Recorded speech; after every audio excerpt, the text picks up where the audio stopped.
Okay, Assalamualaikum warahmatullahi wabarakatuh. Waalaikumsalam. Innal hamdalillah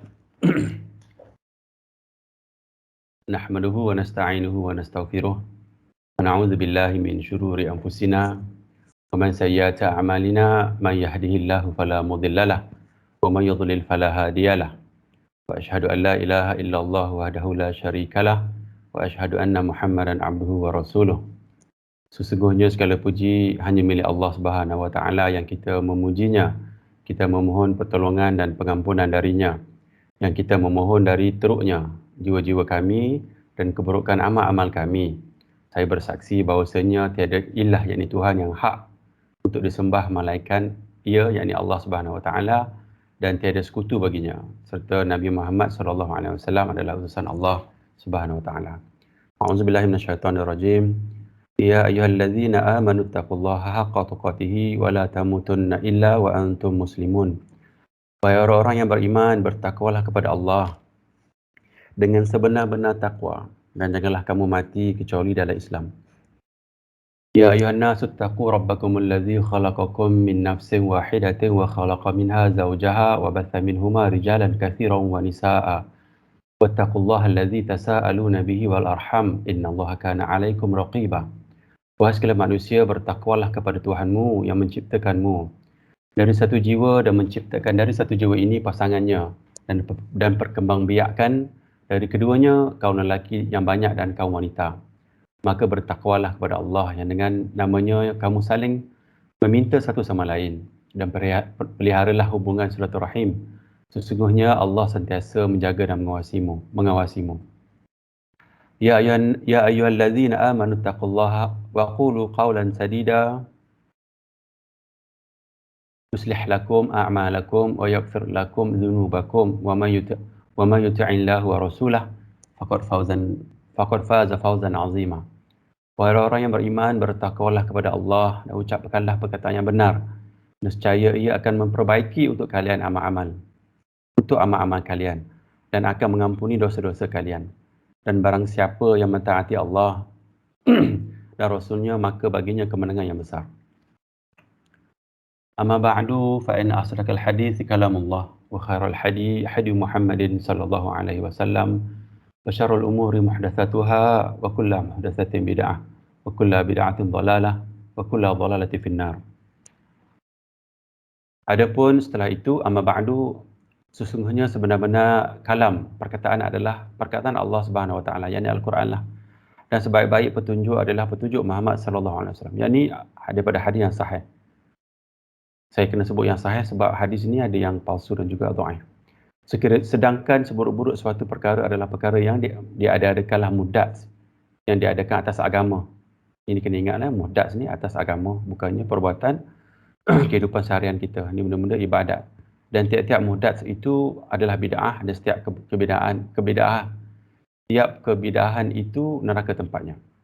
Hadis ini adalah hadis sahih sebagai mukadimah, insya-Allah. Bagaimana yang Nabi sering dibaca kalimah-kalimah tadi ketika Nabi mulakan majlis khutbah Nabi dan juga kelas-kelas lah. So, selalunya Nabi ni dia akan mengajar. Kalau kita tengok sebagai mukadimah lah, saya baru baca je posting daripada Ustaz Zaharuddin. Dia ada sebut, dia ada tulis amalan harian Rasulullah sallallahu alaihi wasallam. Antaranya Nabi kadang-kadang ketika kalau tak ada urusan lain, Nabi mengajar di surau lah. So ada yang dalam hadis yang lain, saya nak relate dengan Sayyidina Umar Al-Khattab, sebab sahabat ni ada kebun kan. So bila ada kebun, dia pergi ke kebun lah kadang-kadang tu. Dan kadang-kadang hari dia pergi ke kebun tu ataupun ladang kurma dia tu bertembung dengan hari kuliah Nabi. So apa yang Sayyidina Umar buat, dia suruh jiran dia pergi. So, bila jiran dia pergi dan jiran dia dengar apa yang Nabi khutbah ataupun Nabi sampaikan di surau, di masjid Nabi, dan dia sampaikan kepada Sayyidina Umar Al-Khattab. Macam tu Okey, format tazkirah ni sambungan daripada minggu lepas. Cuma saya tambah sini, kita akan baca hadis 40 lah, Imam Nawawi. So kita akan sambung lagi yang hadis 40 ni.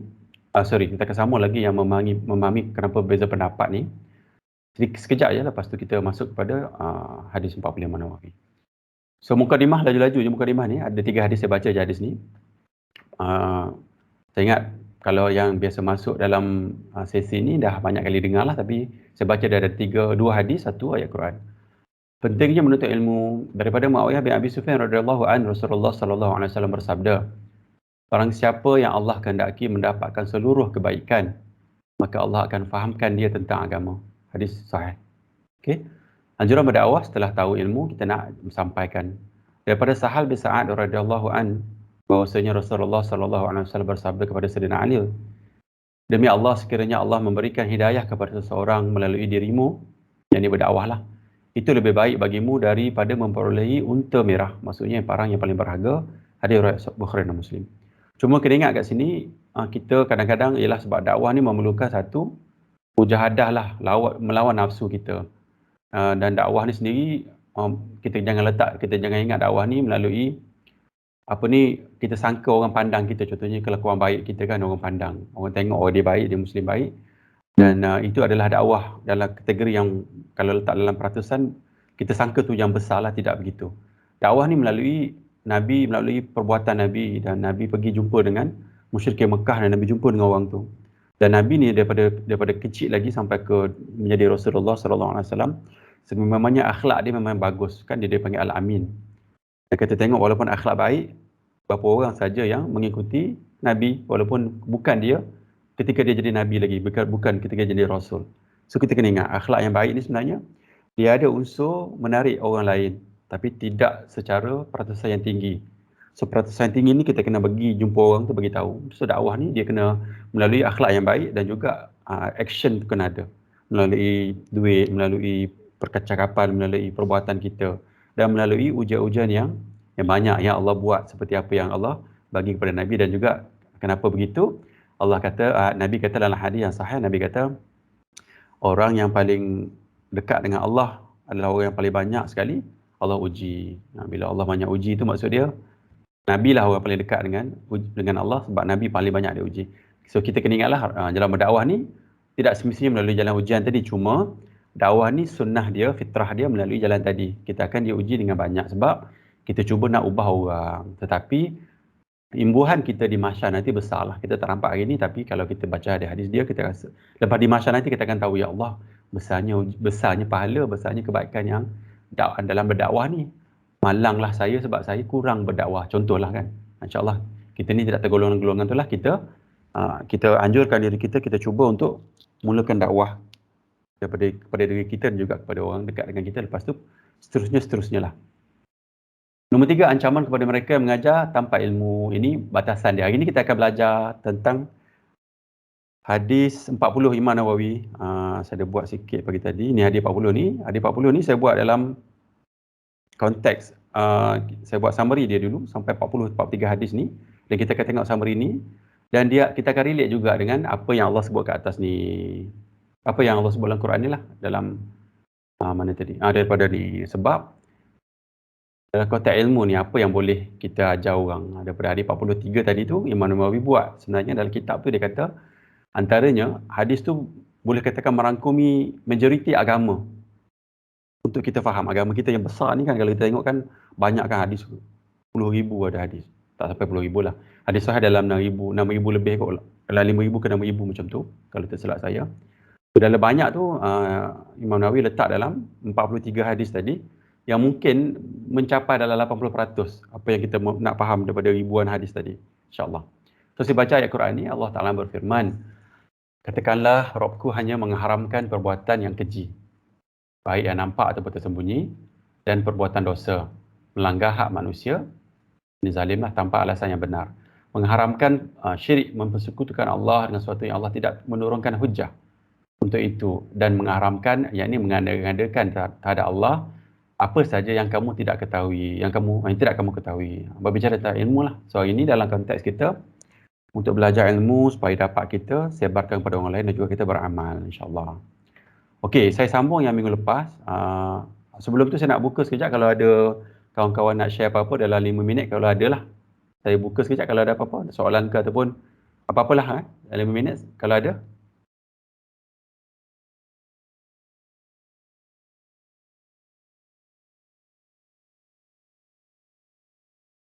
Tak ada? Okey, sekejap. Kalau tak ada, kita sambung minggu lepas. Hal umum minggu ni tak ada. Minggu lepas kita stop dekat sini, tak silap saya. Okey. Tajuk minggu lepas, ini sekejap je kita go through dalam, saya ingat dalam 19 minit, 9.30. Lepas tu kita akan sambung 9.30 ke dalam 9.55 tu, hadis 40 Imam Nawawi. Punca perbezaan pendapat, kita ulang kaji sekejap. Ini kena ingat betul-betul lah. Kenapa saya nak cerita fokus sangat kat sini, sebab kan kalau kita dalam dah minat agama ni kan, bila kita pergi jumpa orang, bila kita dakwah, mesti akan ada pandangan lain daripada apa yang kita tengah bawa. Yang ni yang saya relatekan bila kita dakwah kepada orang tentang benda agama juga. Ini kira benda bid'ah tadi. Dia sebenarnya mungkar ni berlaku dua tempat. Satu mungkar mungkar dalam kategori maksiat, mungkar dalam kategori agama, ibadat. So yang maksiat ni jelas lah, tak ada dalil pun nak kata boleh kan. Contohnya arak yang kita kata, yang duk sibuk hari ni kan, nama arak apa? Timah tu kan. ada arak timah, waktu ada orang nampak berjanggut kan. Benda tu benda kemungkaran absolute, tak ada orang nak bantah kata oh tidak. Tidak. Kecuali orang yang mungkin dia tahu tentang, tapi tak adalah, maknanya tak ada. Saya nak relate dengan apa yang Imam Abu Hanafiyah tentang pandangan dia tentang arak.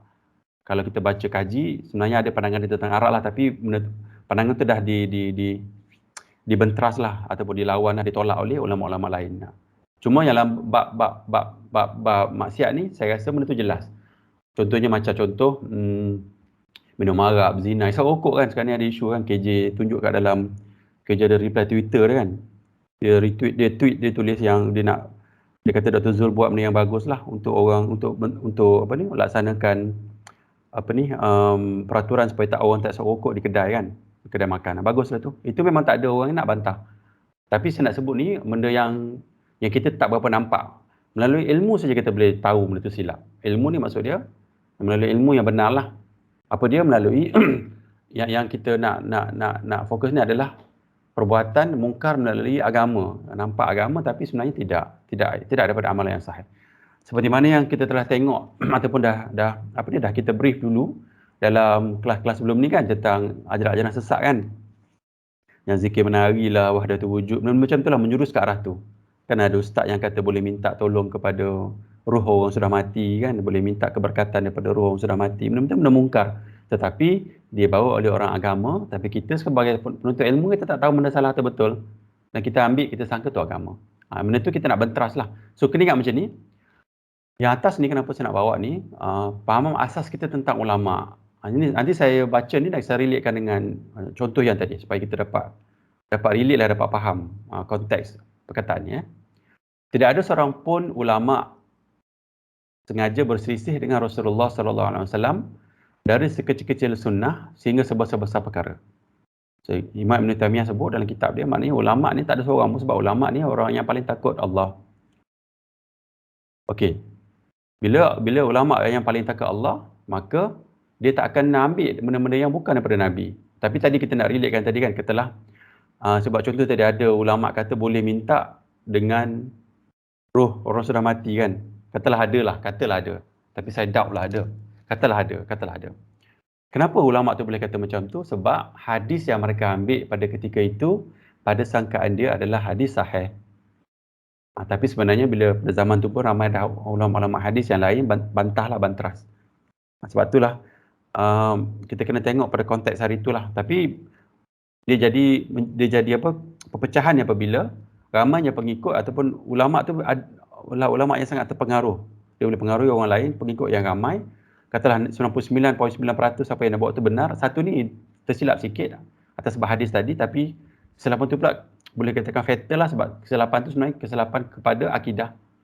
Tapi cuma orang bawahan ni lah, kita lah, orang yang ke belakang ni, kita nak kena kaji balik. Sebab ihdinas siratal mustaqim tu kan, jalan yang lurus tadi tu jalan yang daripada yang sahih. So kita nak kena betul-betul faham kaedah ambil ilmu. Walaupun ulama' besar sebut, tapi bila ada benda yang ulama' lain kata, ini hadis dhaif, dan kita kena cana sikit lah. Maksud dia, kena ambil yang sahih. Macam tu. So ulama' ni walaupun dia bagi pandangan silap pada zaman dia dulu, betul pada keadaan dia tu, sebab dia sangka hadis tu sahih. Dan dia adalah orang yang paling takut berselisih dengan Nabi SAW. Boleh faham kan? Boleh Cik Mas boleh tangkap apa yang saya sedang bawa, sedang cerita ni? Boleh kot? Boleh. Boleh okey. Faham okey. Okey, punca perbezaan pendapat. Yang ni lah ada 4 ni, status hadis. Last week dah go through dah kan. Status hadis. Lepas tu hadis ni tak sampai kepada dia. Kita ambil contoh. Ini status hadis yang kita dah bawa minggu lepas. Minggu lepas pun saya dah ada urai sikit.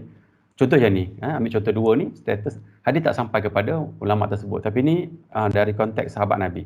Saya baca dia punya hadis ni. Abu Hurairah radhiyallahu an berpendapat jika seseorang pada pagi, ini pendapat Abu Hurairah. Dia adalah seorang perawi hadis yang paling banyak daripada Nabi. Jika seseorang pada pagi di bulan Ramadan dalam keadaan junub, maka puasanya tidak sah. Maknanya dia bangun dalam keadaan junub, puasa tak sah. Maknanya dah masuk subuh dah kan. Maknanya dia belum mandi untuk solat subuh. Maknanya pada pandangan dia puasa tak sah. Hingga ketika sebahagian isteri Nabi SAW memberitahu tentang hadis yang berbeza dengan pendapatnya, akhirnya beliau menarik ijtihad pendapat dia dan kembali kepada hadis.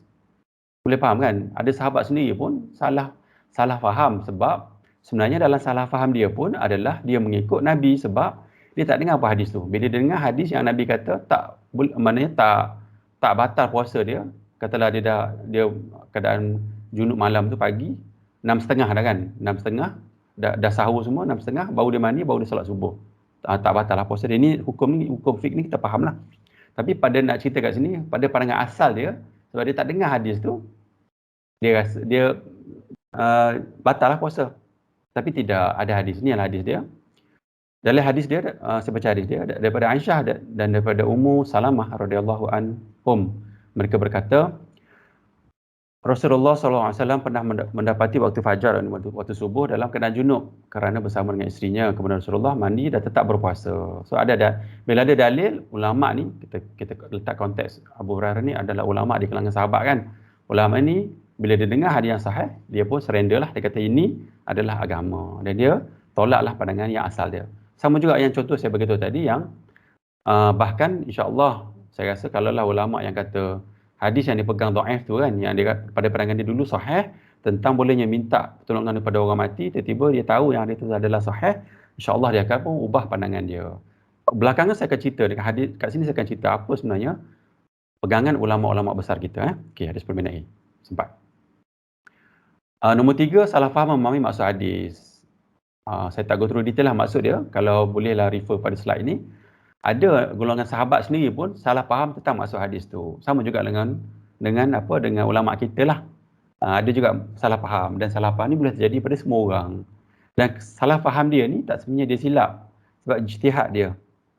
Macam tu. So kita kena faham lah, maknanya walaupun hadis tu sahih, tapi kesilapan dia memahami konteks hadis tu.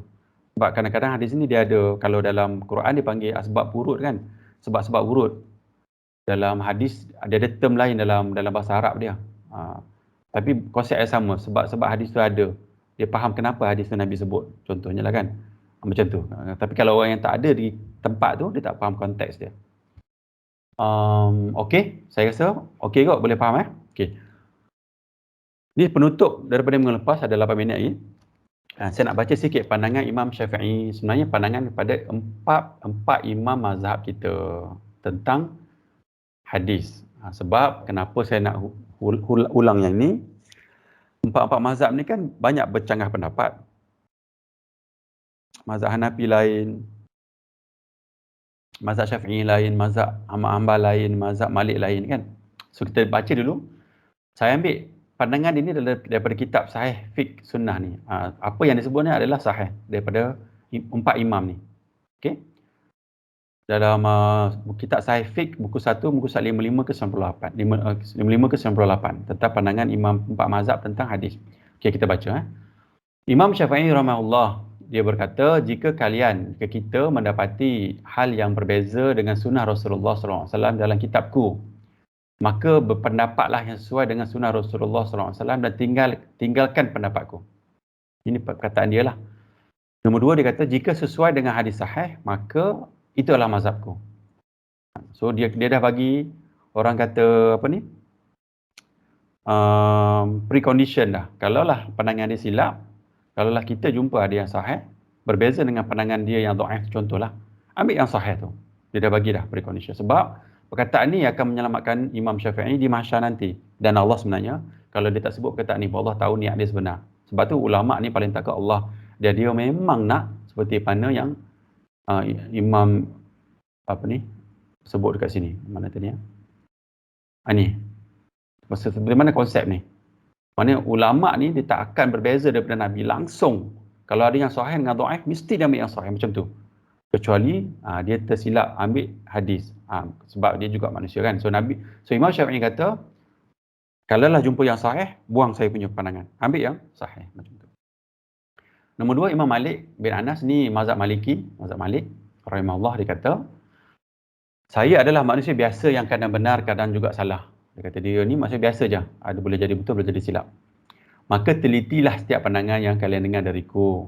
Jika sesuai dengan Al-Quran dan Sunnah, maka ambillah. Jika tidak, tinggalkan pendapatku. Dia takkan bagi pendapat kalau bukan daripada Al-Quran dan Nabi. Imam Malik. Imam Malik ni yang paling dekat dengan Rasulullah lah dia, dan dia juga berada di Madinah masa tu. Dan dia juga adalah guru kepada Imam Syafi'i. Apa lagi dia kata, tidak ada perkataan seorang pun setelah Nabi kecuali terkadang diambil dan terkadang ditinggalkan kecuali Nabi. Maknanya perkataan orang manusia biasa ni boleh diambil, boleh tinggal. Tapi perkataan Nabi kena ambil. Macam tu dia kata. So dia dah bagi precondition lah, prerequisite untuk kita. Kalaulah jumpa pandangan lebih sahih, kita ambil pandangan lebih sahih. Macam tu. Tapi pada ketika dia buat pandangan tersebut, pada sangkaannya itu adalah hadis yang paling sahih. Okey. Imam Abu Hanifah mazhab Hanafi rahimahullah, dia kata apa? Jika sesuai dengan hadis sahih, itulah mazhabku. Cuma mazhab Hanafi ni, saya baca dalam satu kitab, kalau salah-salah lah saya baca, tapi dia punya resource masa tu untuk dapatkan hadis sedikit saja. Sebab dia bukan duduk di Madinah Mekah ni, Imam Abu Hanifah. Dia duduk di tempat lain. Dia bukan orang Arab pun, Imam Abu Hanifah ni. Saya baca dalam kitab tu, dia kata dalam 300 lebih hadis saja dia ada. Bayangkan, sedikit hadis yang dia ada tu kan, bantu dia untuk jadikan mazhab dia tersendiri. Cerita dia sebenarnya nak beritahu Imam Abu Hanifah ni, dengan resource yang sedikit, dia boleh faham agama. Maknanya, cerdik genius lah. Imam Hanifah ni sangat-sangat genius lah. So apa dia kata tadi, saya dah baca dah. Jika sesuai dengan hadis sahih, maka itulah mazhabku. Nombor dua, dia kata, haram bagi siapa sahaja yang tidak mengetahui hadis untuk berfatwa menggunakan pendapatku. Jangan ambil pendapat dia kecuali dia tahu apa dalil yang diguna. Sebab dia takut pendapat dia silap. Nombor tiga, jika saya mengatakan suatu pendapat yang bertentangan dengan Al-Quran dan Sunnah, maka tinggalkan pendapat saya. Dia kata tinggalkan. Kalau lah tiba-tiba saya sebut, sebab biasalah kita kan, kalau Petronas pun ada dah nak start, kata speak up kan. Dan nak suruh orang bagi feedback kan, bagi speak up. Dulu mungkin, sebab dia adalah imam yang besar, tapi sebenarnya dalam budaya Arab tak macam tu. Saya rasa budaya Arab ni dia, even pada zaman sahabat pun saya ingat, Sayyidina Umar cakap kat mimbar, sahabat bantah je, bagi tahu je. Kalau tak kena kan. Sama juga saya ingat orang Arab ni zaman dululah, dia mungkin kita tengok agak kasar lah pelakuan tu, tapi in a way dalam setengah angle bagus lah. Cuma sekarang baru kita nak, budaya ni kita baru nak adakan dalam Petronas lah. Cuma kalau silap, dan kita kena tegur dia lah. Boleh jadi tegur cara lain, boleh lah. Cuma kena ingat apa yang Imam Abu Hanifah ni kata, apa-apa yang bukan daripada Quran dan hadis yang sahih, kalaulah kita jumpa, dan tinggalkan pandangan dia. Okay. Yang last sekali, Imam Hanbal ni mazhab Hanbali. Apa dia kata? Jangan kalian bertaklid kepada aku. Taklid ni maksud ambil pandangan dia lah. Ambil satu persatu pandangan dia. Jangan pula kalian bertaklid kepada Malik, Syafi'i, Auza'i dan juga Ats-Tsauri. Ini ulama-ulama besar zaman dia lah. Akan tetapi ambillah sumber daripada mereka, ambillah dari sumber yang mereka ambil, yang ini hadis. Dan jangan membesarkan manusia, tapi besarkanlah apa daripada Nabi SAW. Cuma imam-imam ni yang lebih memahami daripada kita kan, dan kita ambil pandangan dia. Cuma dia nak fokus kat sini, pandangan mereka ni sebenarnya berpandukan hadis yang sahih. Okey. Apa lagi Imam Ahmad kata, pendapat Auza'i, pendapat Malik, pendapat Abu Hanifah, semuanya adalah pendapat. Begitu juga pendapatku. Sesungguhnya hujah hanyalah daripada hadis dan athar. Hadis ni hadis yang sahih, athar ni dia kita letak kategori yang mana sahabat buat. Maknanya kalau ada riwayat daripada sahabat yang bukan daripada Nabi, kita panggil athar. Kalau kita dengarlah daripada Muwatta' Malik pun ada, dalam kitab hadis Muwatta' Malik ni banyak juga daripada athar yang ambil. Maknanya dia cerita tentang Sayyidina Umar Al-Khattab dia buat apa. Itu dipanggil athar. Hadis ni daripada Nabi. Okey. Daripada empat-empat imam mazhab ni, apa dia kata? Kita nak rumuskan empat-empat ni, dia kata jika kita jumpa pandangan yang lebih rajih, yang lebih baik, bukan pandangan lah, hadis yang lebih sahih, hadis yang sahih, maka kita tinggalkan. Tapi sebenarnya, kalau kita ambil lah, kalau kita belajar empat-empat mazhab ni sebenarnya, mereka ni sedikit saja yang berbeza, cuma ada pandangan yang ada hadis yang sahih. Contohnya dekat sini mazhab Syafi'i ni, dia ambil hadis yang dhaif, tapi pandangan yang lain tu sebenarnya duduk dekat mazhab Malik. Pandangan yang sahih duduk dekat mazhab Malik. Dan pandangan saya lah daripada apa yang saya perhati setakat ni lah yang saya pun ambil kelas, saya belajar tentang fiqh mazhab Syafi'i ni, matan Abi Suja' tu, ada juga hadis yang dhaif dia ambil. Masa tu ustaz pun begitulah, ada yang sahih kita ambil pandangan yang sahih. Cuma pandangan sahih tu duduk dalam mazhab lain. Maknanya sebenarnya agama terkumpul, yang sahih ni terkumpul dalam empat mazhab ni, ada dalam ni. Katalah Imam Hanbal ni dhaif, kan dia ambil satu dhaif tentang satu perkara lah. Imam Abu Hanifah mungkin ambil yang sahih. Dia kadang-kadang ada di empat ni. Cuma kita tak katalah mazhab Syafi'i ni 20% je sahih, tak begitu. Dia sebenarnya impurity dia mungkin 1% sajalah, sikit sangat lah sebenarnya. Ini pun sama, mungkin 1% saja. Cuma ada berbeza pandangan tu. Yang berbeza pandangan ni, contohnya ada orang tiba-tiba dia mengaji hadis, dia mengaji banyak-banyak mazhab. Lepas tu dia kata pandangan, contohnya kita ambil yang ni orang benda sensitif sikit lah. Tapi saya nak tunjuk dalam konteks ilmu tentang, contohnya kunut pada subuh. Imam Hanbal pada pandangannya dia kata bid'ah. Siapa yang kunut subuh adalah bid'ah. Tapi Imam Syafi'i kata sunnah. Cuma bila tengok daripada konteks ilmu tadi tu adalah hujah-hujah dia sendiri. Tetapi bila saya buka kitab kitab Al-Majmu' Syarh Al-Muhazzab ni, Imam Nawawi ni, saya ingat dekat dalam 8 muka surat kot dia bahas tentang kunut saja. Dia bahaslah, dia bagi pandangan dia. So maknanya setiap ulama ni dia ada pandangan dia, cuma dia tak larilah. Dia nak ambil pandangan yang paling sahih daripada Nabi macam tu. Tapi dari sudut ilmiah sebenarnya pandangan Imam Hanbal lebih tinggilah. Maksud dia, katalah kita letak ranking. Kita faham jangan kita salah faham tentang benda ni. Tentang kunut tadi nanti kata nama buruk pula kita keluar Bila kita sebut nama buruk ni, buka balik kuliah saya yang cerita tentang Wahabi tu. Kita tengok balik sebab bahaya sangat bila kita start label orang. Katalah letak dalam ranking 0 ke 100. Pandangan Imam Syafi'i mungkin dekat dalam 85. Pandangan Imam Malik dekat 95. Dia sebenarnya yang lebih baik dengan yang baik macam tu. Bukannya kata yang lebih baik, yang buruk, tak ada. Yang mana yang lebih baik, dan juga kita kena ambil maslahat umum di Malaysia kan. Macam mana maslahat dia. Kena ambil letak dan dia akan bagi markah bonus sikit lah. Mungkin 85, naik sikit kan. Jadi 95, sama gitu lah. So kita kena faham kat situ dalam konteks mazhab ni, kita jangan salah faham. Kalau salah faham kat sini, bermasalah besar kita. Okey, habis kat situ 9.30 dah. Saya nak start hadis 40 ni. Saya stop sekejap kalau ada soalan atau apa-apa nak bincang. InsyaAllah. Boleh saya minum air sekejap. Setengah 2. Kalau ada kawan-kawan nak tambah ke apa? Saya buka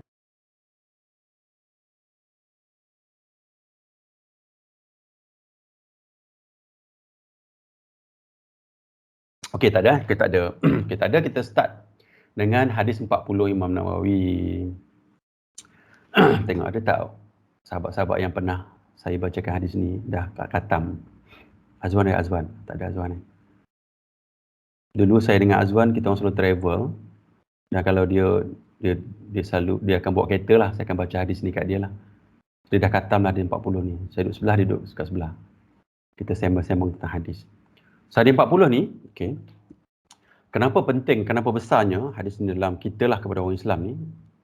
Sebab Imam Nawawi dikumpulkan hadis, sebenarnya hadis 40 ni telah dikumpulkan oleh ramai ulama-ulama kita lah. Kenapa 40 ni? Sebab ada hadis dhaif cerita tentang hadis 40. Cuma kita tak fokuskan hadis 40 tu, yang dhaif tu. Sebab imam-imam besar dah buat dah. Imam Nawawi kata dia pun buat benda yang samalah. Sebab dah jadi macam tu dan tak ada masalah pun. Bukannya kata buat 40, buat 50 ada manfaat dari sudut agama, tidaklah. Sudah ada orang buat, Imam Nawawi kata dia buatlah hadis 40. Tapi tak 40 pun, 43 hadis dia. Kalau tengok sini ada 42 hadis dia yang dalam kitab ni. So hadis 40 ni sebenarnya, kalau bila saya dulu ikut kelas, dah meninggal lah ustaz saya ni. Ustaz Adlan Abdul Aziz. Saya ikut kelas dia di Bangi, saya ingat 7-8 tahun lepas lah, dia pun bagi sanad kat saya pun. Kita orang dengan ramai lah ambil. Dan bila kita mendalami hadis 40 ni, saya rasa dia bagi manfaat sangat besar kepada saya lah, especially. Sebab dia buat satu, macam tadi, dia macam ada satu sempadan untuk saya ni, at least saya lah, sebab daripada pengalaman saya sendiri lah. Saya tahu apa yang boleh, apa yang tak boleh, apa sempadan yang boleh saya yang tak boleh saya keluar lah. Maknanya kalau kita boleh betul-betul faham hadis 40 ni, lebih kurang lah boleh kita faham agama ni, apa yang agama Allah nak kita buat atas dunia ni.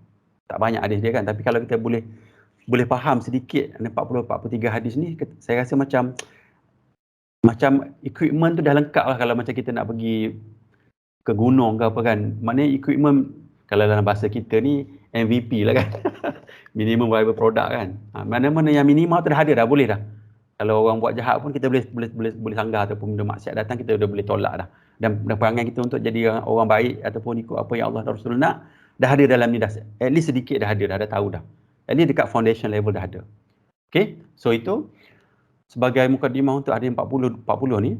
Okay, saya akan tunjuk summary dia dulu. Sebab nanti kita ada hadis kat mana? Hadis 40 ni dekat kitab ni kalau kita nak baca lah. Tapi saya dah letak kat dalam chat tu, dah ada. Tapi kita akan refer hadis kat sini. Kalau nanti kita go through presentation yang saya buat ni, kalau ada apa-apa kita akan refer kepada PDF ni. Okey, secara umumnya saya cerita sikit. Pagi tadi saya dah letak dalam 43 hadis, saya letak at least, saya letak tajuk dia yang besar. Kita tengok yang high level dulu supaya kita faham. Bila kadang-kadang bila saya go through dululah dengan Azwan dulu, saya rasa macam ditest jugalah nak faham, sebab kita go through satu-satu hadis. Sekarang kita tengok secara umum dulu tengok. So ada 43 hadis. Ada 42 hadis. 3 hadis pertama ni Imam Nawawi letak, satu dia letak bab niat, innamal a'malu binniyat. Lepas tu Imam Nawawi letak ada 2-3 ni tentang Islam, iman, ihsan, cerita pasal rukun Islam. Ini kira foundation kita lah. Tapi benda ni kita dah sedia maklum pun kan. Kita orang Islam memang tahulah rukun Islam, rukun iman, rukun, apa dia ihsan. Nanti kita baca hadis dia, apa dia Islam. Ini pun cerita tentang malaikat Jibril datang jumpa Nabi, dan ada adab guru dengan anak murid. Banyaklah pengajaran dia kat sini. Cuma kita tengok yang besar dulu. Tengok 4-42 ni, kita tengok apa benda yang cuba Imam Nawawi letak dalam kitab dia, supaya orang terkebelakang macam kita ni dapat ambil manfaat, insyaAllah. Okay, yang 4 ni tengok, Nabi Imam Nawawi letak hadis tentang takdir dan kejadian makhluk. Ini cerita yang Nabi letak apa ni, dalam 40 hari kan ada roh kan, dan Nabi ada Allah Taala letak roh dalam perut mak kita kan. Lepas tu letak dah ajal, mati, rezeki dalam tu, dalam masa 40 hari tu. So ada nombor 4 ni tentang takdir dan kejadian makhluk.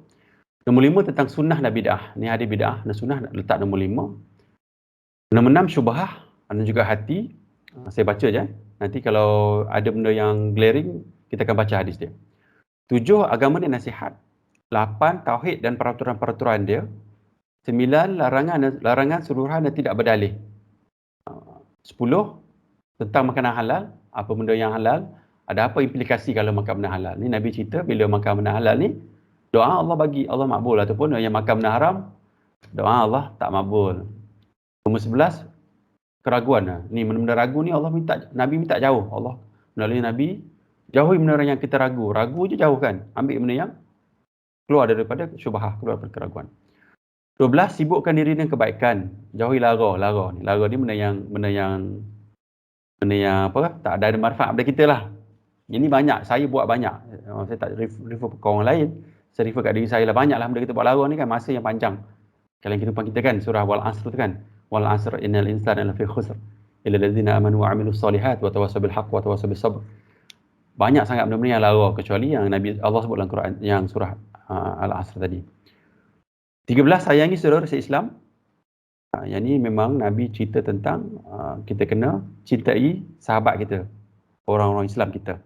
Maknanya mencintai dia orang ni termasuk dengan mencegah mereka daripada Benda yang teruklah mungkar, daripada dosa pahala. Kita nak mereka berpahala dan kita nak cegah mereka daripada buat benda yang mungkar. 14, larangan tumpah darah Muslim. Ini memanglah. Cuma kena ingatlah bila Nabi sebut benda yang ekstrim kan, bunuh. Benda yang tak ekstrim pun kena jaga jugalah. Tak bolehlah tiba-tiba bunuh je. Tak. Maknanya jangan bising. Jangan bising, jangan kacau jiran. Benda macam tu lah. Bunuh lagi lah, tak boleh macam tu. 15, berkata baik, diam dan juga menjaga jiran. Ni Nabi anjurkan supaya kita berkata baik. Kalau tak ada benda yang baik nak cakap, nak sembang, diam. Takkan kalau kita tengok kat sini ada pasal lara ni kan. Dan kalau kita boleh sesuaikan pemahaman kita antara dua ni kan, kalau kita ambil dua ni adalah daripada aku cakap benda yang lara, baik aku diam. Nombor 3 kat sini, kena buat baik pada jiran. Okey. Nombor 4, la taghdab. Hadis yang sahabat tanya Nabi, berikan saya nasihat. Nabi kata la taghdab 3 kali, la taghdab, la taghdab. Jangan marah, jangan marah, jangan marah. So kita kena tahan marah kita lah. 17, sifat belah kasihan ihsan ni.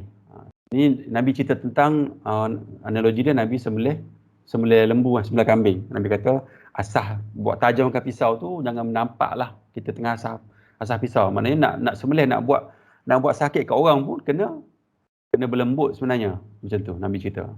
Kalau itu dah lembut, yang lain lembut lah kan. Kalau yang nak buat kasar kat orang pun memang dah kenalah peraturan kena buat pun. Kena sembelih lah benda tu kan. Ataupun tak nak orang yang ni kena bagi hukuman. Dah hukuman kita nak bagi tu pun. Itu pun Nabi kata kena ada peraturan-peraturan yang kita kena ikut. Maknanya jaga hak-hak dia orang berlembut. Apa lagi yang lain. Macam itulah. Belah kasihan ni kena ada. Taqwa, 18 ni taqwa. 19, tauhid dan kebantungan kepada Allah. 19, tauhid dan kebergantungan kepada Allah. 20, sifat malu. Ini Nabi sebut tentang nasihat yang semua Nabi buat daripada Nabi Adam sampai Rasulullah sebut benda ni.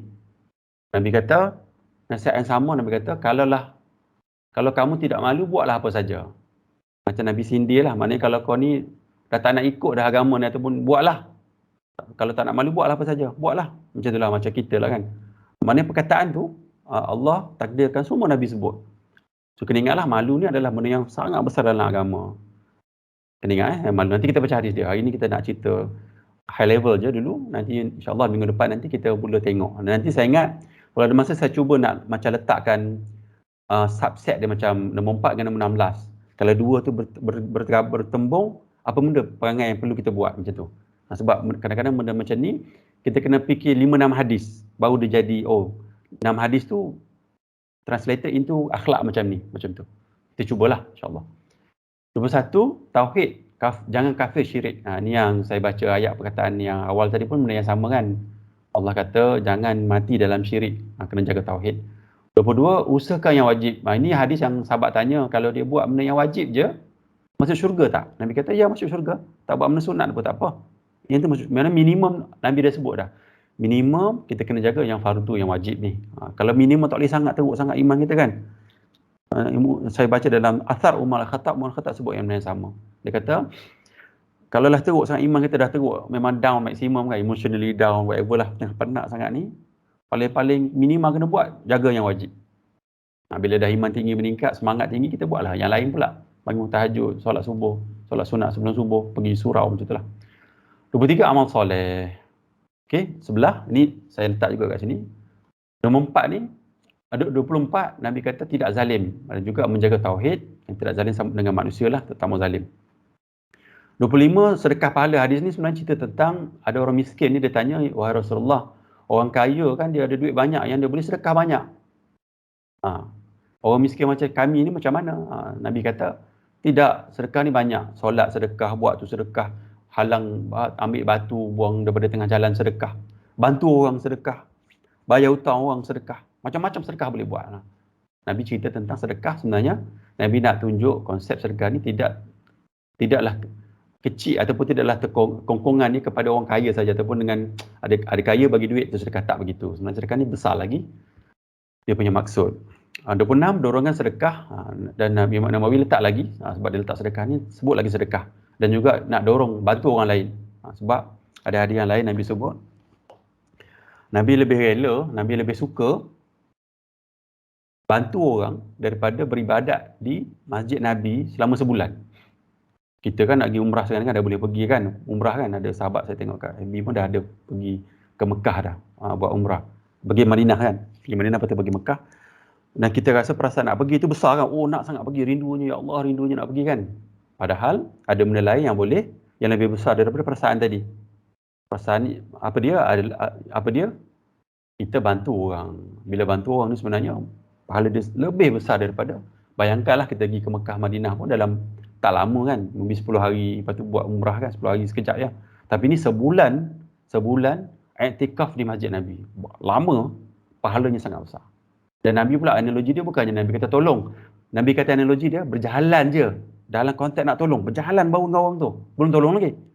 Ini pahala besar. So, dorongan Nabi ni supaya kita sentiasa bantu orang. Dalam kerja pun sama. Tak semestinya kita tak boleh guna benda ni. Sebab kerja ni adalah juga kehidupan kita, akhlak kita. Dalam kerjalah kita interaksi dengan ramai orang kan. 27. Agama ni fitrah. Agama ni fitrah ni maksud dia, okey. Hari ni cerita tentang Nabi sebut yang hati kita ni ada dapat rasa sebenarnya benda yang tak elok, benda yang buruk. Dan kita kadang-kadang orang bagi nasihat kat kita. Kita rasa macam tak kena ni kan, tak kena ni. Tapi orang tu nasihat, boleh, tak kena, boleh. Nabi kata dengar hati. Dengar kita punya hati. Maknanya kalau hati kata tolak. Kalau hati kata bila ada doubt, kita kena duduk sekejap, dengar apa yang hati kita kata. Maksud dia, hati ni kan fitrah. Agama ni sebenarnya dia sesuai dengan fitrah kita. Kalau hati kata, tak sedap hati lah, tak nak keluar. Lepas tu orang kata, jomlah pergilah. Tak sedap, tak nak. Jangan, mana dengar hati. Maknanya Nabi ajar kita, adil lah pada diri sendiri kan. Hati kita ni diri kita lah maknanya. Dia ada juga elemen-elemen agama lah. Tapi memang agama pun Allah yang jadikan kita kan. 28 berpegang pada sunnah sahih. Ni nanti kita baca hadis dia lah. Kena berpegang. Sebenarnya 28 ni Nabi cerita tentang, terselak saya macam sahabat tu bagi tahu yang Nabi kata, sahabat tu kata seolah-olah bila Nabi bagi khutbah hari tu seperti amanah Nabi yang terakhir, macam tu dia kata. Macam nak cerita ni dah last dah. Lepas tu Nabi cerita berpeganglah kepada sunnah yang benar-benar, sunnah Khulafa ar-Rasyidin. Nabi kata sunnah apa, maknanya apa yang 4 sahabat tu buat tu. Sayyidina Umar al-Khattab, Sayyidina Abu Bakar Siddiq, Sayyidina Umar al-Khattab, Sayyidina Uthman, Sayyidina Ali rahimahullah. So empat Khulafa ar-Rasyidin ni Nabi kata pegang sunnah mereka, dan Nabi kata gigitlah sunnahku. Macam itulah. Nabi kata pegang sunnah dia. Saya tak tahu ada tak yang Nabi sebut tentang gigit dengan geraham. Saya rasa dalam hadis ni. Nanti kita baca dia. Cuma Nabi kata pegang kuat-kuat betul-betul sunnah yang sahih ni. Gigit dengan geraham. Gigi geraham ni kan dia punya, kalau tengok dekat apa ni, Google ada lah berapa pound per square inch kan. Dia punya, kita pegang tu maknanya paling kuat lah kat situ. Mak Nabi suruh pegang, benar-benar pegang kepada sunnah yang sahih. Sebab hari ni akhir zaman ni, hadis yang sahih, dhaif, palsu sudah bercampur. Kita tak dapat nak bezakan. Dan yang bawa yang cerita tentang sahih, dhaif, palsu ni pun orang agama juga yang bawa. Tapi saya tak kata semua. Kena ada disclaimer lah. Tidak begitu maksud saya. Maksud saya, kalau kita jumpa guru yang memang ada cerita tentang status hadis, kita terima, kita ambil untuk kita selamat lah. Dan juga yang tak cerita hadis pun tak kata dia tu teruk, tak begitu. Dia mungkin hadis tu sahih, mungkin 100% sahih. Tapi untuk kita lebih selamat, yang kita menuju ke arah takwa tadi kan. Yang sebut hadis ni ada takwa ni, mana? Kat atas ni kan. Yang takwa ni untuk kita yang lebih takwa, kita nak berhati-hati, kita memilih perkara yang benar-benar pada Allah dan Rasul, kita pilihlah guru yang macam tu yang saya sebut tadi, yang bila dia sebut hadis dia cerita ni hadis ni dhaif, tetapi gini ni, hadisnya sahih, gini macam tu. Betul macam tu okey. 29 amalan ke syurga. Ni ada sahabat tanya tak silap saya, dan Nabi cerita apa dia amalan-amalan yang boleh bawa ke syurga. InsyaAllah nanti kita akan baca hadis dia. 30 batasan agama, tapi hadis dia dhaif. Tapi kita baca je. Saya dah ustaz dalam kitab pun dia beritahu status, kita baca je. InsyaAllah kita ambil pengajaran. Cuma bila dhaif, kita sebut dia dhaif, kita kata selalunya ustaz saya akan sebut bila dhaif, kita akan sebut dia sebut satu perkataan lah. Saya tak ingat dah. Cuma bila dhaif kita sebut dhaif lah. So dhaif ni kita ambil intipati, tapi kita tak boleh kata itu Nabi kata. 31 ni zuhud. Zuhud ni sahabat tu tanya tentang Nabi bagi nasihat tentang dunia ni, maknanya pegang dunia dalam konteks zuhud ni. Nanti kita hurailah bab zuhud ni macam mana. 32 jauhi mudarat. 32 jauhi mudarat, 33 yang ni. Ada jugalah hadis perlunya bukti. Macam kerja kita jugalah kan, orang cerita-cerita sembang gajah terbang sembang gajah boleh terbang tapi tunjuk factual data. So sama dalam hadis pun sebut, Nabi kata orang yang datang berbicara banyak, dia boleh cerita apa saja, tapi kata perlunya bukti. Ini Nabi nak sebut tentang hakim tadi dan juga orang yang bawa berita. Kena ada data, kena ada factual, kena ada bukti dia. Walaupun orang tu datang cerita panjang kan. Kita kena mana dalam agama ni ada kaedah dia. Kita tak boleh terima bulat 100%. 34 nahi mungkar kena buat. Ini Nabi cerita tentang iman orang. Iman yang mana cegah dengan tangan kan, cegah dengan mulut, cegah dengan hati macam tu. So kena ingat, pagi tadi pun saya ada sembang dengan isteri saya tentang ni lah, nahi mungkar. Kita takut diri kita ni duduk dalam keadaan iman kosong. Tengok orang buat mungkar tadi, saya relate dengan orang, saya pergi breakfast tadi kan. Tiba-tiba ada orang parking tepi jalan, padahal parking banyak. Dan kereta pula, kereta Honda kan, Honda CR-V orang tu bawa. Saya cakap lah, orang yang educated, yang pandai, yang cerdik, tapi dia menyusahkan orang lain. Kenapa tak parking tempat yang parking disediakan tu kan? Dia tak, maknanya pencegahan mungkar, dia pencegahan mungkar pada dia sendiri pun dia tak nak buat. Padahal dia cerdik. Kan macam tu. Dan kita pula sebagai orang-orang awam ni, macam mana kita nak cegah benda tu? Tapi kalau kita terima dalam keadaan yang dia buat kemungkaran tu, kita kata, biasalah dia buat, tak apa. Tak ada rasa langsung tu dosa, maka kita ada masalah dari sudut iman pada masa tu. Sebab kita redha dengan maksiat. So nanti hadis ni kita akan urai sedikit. Kita kena ada perasaan tu. Tapi tak apalah. Level-level tingkatan iman kita lah kan. Macam kita nak dakwah orang. Sekarang ni mungkin level kita rendah. Tapi lama-lama melalui latih tubi. Latih tubi nanti insyaAllah kita boleh bergerak tangga ke tangga seterusnya insyaAllah. 35 larangan dengki dan menipu. Ada larangan. Tak boleh dengki, tak boleh menipu. Banyak lagi Nabi sebut dalam ni. Dalam hadis ni nanti kita akan baca. 36, bantu manusia. Dan juga pentingnya ilmu. Nabi suruh kita bantu manusia lain. Sama juga macam hadis tadi kan. Dorongan sedekah bantu orang ni. Okey. 37 ni motivasi buat kebaikan. Nabi cerita tentang pahala sehingga 700 pahala bercambah daripada pahala yang kita buat tu. Maknanya Nabi nak ceritanya. Yang tadilah saya ada urai tadi kan. Bantu orang ni kan. Bantu orang ni sangat-sangat besar manfaat dia kepada kita. Tak nampak hari ni kan. Al-Mahsyar nanti baru kita macam terkejut. Allah. Besarnya pahala, banyaknya kebaikan kan. Allah, kalau aku buat sikit lagi masa hari tu, dapat lebih. Dan apa yang saya sebut tadi tu, role play tersebut tadi tu memang berlaku. Allah sebut dalam Quran pun. Maksud kita cubalah buat sedaya upaya hari ni, motivasi kan. Kalau kita tengok orang, kita nak tolong orang, maknanya cubalah dulu buat sikit dan lama, kita buat jadi fluent, jadi kebiasaan kita. Tapi buatlah sikit-sikit, buat tolong dan lama. Jadi biasa, insyaAllah benda tu akan bantu banyak kita nanti di mahsyar nanti. 38, tidak memusuhi wali Allah. Saya nak relate yang wali Allah ni, sebenarnya wali Allah ni benda yang ghaib lah. Kita tak tahu siapa wali Allah kan. Kita jangan ingat orang kata. Sebab orang yang kata tu wali Allah pun, dia pun tak tahu tu wali Allah. Allah tak turun wahyu kat dia kata, dalam mimpi ke kata itu wali Allah, tak. Dia tak tahu melalui hadis Nabi lah. Cuma saya tak tahu siapa wali Allah. Dan ada hadis yang sebut lah, Ustaz pun dah sebut tentang wali Allah ni. Tapi saya tak nak cerita masa ni, kita cerita masa bila kita baca hadis ni nanti. Cuma saya nak cerita tentang Rasulullah, tengah-tengah Nabi. Wali Allah ni menunjukkan orang yang dekat dengan Allah. Dan tadi saya baca hadis kan, orang yang paling dekat dengan Allah adalah orang yang paling banyak ujian yang Allah bagi. Dan siapa yang paling banyak ujian yang Allah bagi? Rasulullah lah. Dengan Nabi-Nabi lain lah. Nabi Musa, Nabi Isa kan, banyak ujian yang Allah bagi. Maknanya kita tak boleh memusuhi, dalam konteks lain memusuhi Rasulullah lah. Yang kita nampak, yang kita tahu yang memang Rasulullah kat situ. Dalam konteks lain, kita kena pegang kepada benda yang sahih ni. Kita jangan pula bila sebut benda yang sahih, tiba-tiba kita kata, ni perbuatan ni lain lah. Tak ke nampak kita sedang memusuhi wali Allah? Kan? So kita nak hati-hati juga apa-apa. Sebab kadang-kadang, atas sebab orang yang membawa tu telah diburukkan imej dia. Sebenarnya kebencian kita bukan kepada kebencian fakta yang terbawa daripada mulut orang tu. Kita benci kepada orang yang membawa benda tu.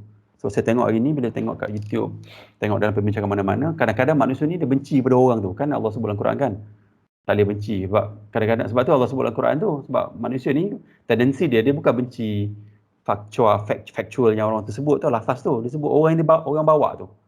Maknanya katalah pangkat rendah ke apa, ataupun orang tu memang kumpulan-kumpulan yang dia benci, walaupun benar perkataan tu. Benda yang paling dekat dengan kita yang boleh kita buat. Contoh adalah orang politik lah kan. Perkataan yang sama yang betul, tapi datang dari politik yang berlainan, kita marah orang tu. So benda tu bahaya sikit dalam konteks agama, sebab kita takut kita sebenarnya membenci apa yang, ataupun kita sedang memusuhi wali Allah. Okey, 39 sikit lagi. Ini mukadimah je. Introduction je, kita cerita overall dulu. Nanti minggu depan kita go detail lah. InsyaAllah sempat ni, ada 4 minit lagi. 39, lupa dimaafkan. Ini Imam Nawawi sebut dalam hadis dalam kitab dia, apa-apa yang manusia lupa, Allah maafkan, tak apa. Ini tak ada masalah. Kita jangan fikir berat kepada Allah, matilah aku. Tak, lupa. Okey ya. Tak apa, lupa, tak apa. Walaupun dosa besar kan, tapi lupa tak apa, lupa. Hidup sebagai musafir 40 ni sebagai, saya ingat dia relate dengan yang zuhud ni. Hidupan kita ni datang dunia, Nabi kata hiduplah seolah-olah seperti kamu ni sedang mengembara ataupun bermusafir. Musafir kita bawa benda kita nak je. Contoh maksud dia. Jadi kalau kita boleh relatekan kehidupan kita sebagai musafir, maksud dia kita bawa benda yang minimum je untuk kita berjalan atas dunia ni. Yang lain tu mungkin kita bersedekah ke orang, bagi-bagi ke orang kan, sebab kita punya zuhud ni tak berpegang kepada dunia sangat. Okey. Lawan hawa nafsu, tapi ada ni doa. Cuma kita ambil iktibar daripada hadis nanti kita baca. Hadis last sekali, ni hadis sebagai macam rahmat kepada kita bila kita baca hadis ni. Nanti insya-Allah kita start dengan hadis ni dulu nanti. Minggu depan saya akan baca hadis ni dulu. Supaya kita dia menarik orang ataupun menarik orang Islam ni supaya suka kepada agama ni. Maknanya Allah ni sangat pemurah. Dalam hadis ni Nabi sebut, orang tu dosa banyak mana pun tak kisah. Dosa sampai ke langit dosa dia. Dosa dia ni sampai ke langit. Maknanya banyak dosa dia. Bila dia angkat tangan minta Allah ampun ke semua. Dan Allah kata, aku tak peduli. Maknanya dosa kepada Allah tu tak ada apa pun. Melainkan kita yang sebagai hamba, bersifat sebagai hamba, mengangkat tangan kepada Allah, tadah tangan kita ni, ya Allah, banyaknya dosa ya Allah, Allah ampunlah saya ya Allah. Lepas tu Allah kata Allah ampun je. Dan kita kena beriman dengan apa yang Nabi sebut. Bila Nabi sebut Allah ampun, jangan lagi kita rasa macam, ya Allah ampun ketak ni. Alah, Nabi dah sebut Allah ampun lah. Kan nak ulang, kenapa? Kan? Bila dah sebut, dan kepercayaan yang nak ada macam tadi, saya sebut senario tadi tu, melalui praktis lah, lama-lama kita akan rasa iman kita tinggi, rasa macam Allah ampun lah. Tapi kita kena ada dalam konteks tu lah nanti, sebab dia datang dengan iman kita. Kadang kita pun macam tak percaya pula apa Nabi kata kan. Nabi kata Allah ampun, kenapa kau tak percaya kan? Takut jadi masalah iman pula. Sebab beriman kepada Nabi adalah rukun iman kan kat sini. Okey, itu 42 hadis dalam kitab ni. Sebagai umum lah, saya ingat bila cerita high level sikit ni, kita dah nampak sikit-sikit kan apa benda yang sempadan dan juga yang agama ataupun Imam Nawawi tulis hadis dalam kitab ni, apa yang dia nak sampaikan kepada kita. InsyaAllah kita ada 3 minit lagi. Kalau ada soalan apa-apa, saya buka dulu. InsyaAllah minggu depan kita akan kita akan start bacalah beberapa hadis dan kita akan sama-sama lah sehingga hadis-hadis, sehingga kita khatam. Sebab saya rasa dengan khatam yang 40 ni, insya-Allah ia akan bagi satu panduan yang baik untuk kita lah menuju kematian. InsyaAllah. Ada soalan tak?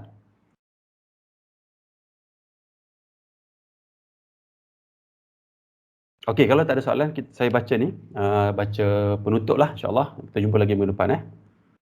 Subhanakallahumma wa bihamdika asyhadu an la ilaha illa anta astaghfiruka wa atubu ilaik. Wassallallahu ala sayyidina Muhammadin wa ala alihi wasallam. Assalamualaikum warahmatullahi wabarakatuh. Waalaikumsalam. Terima kasih.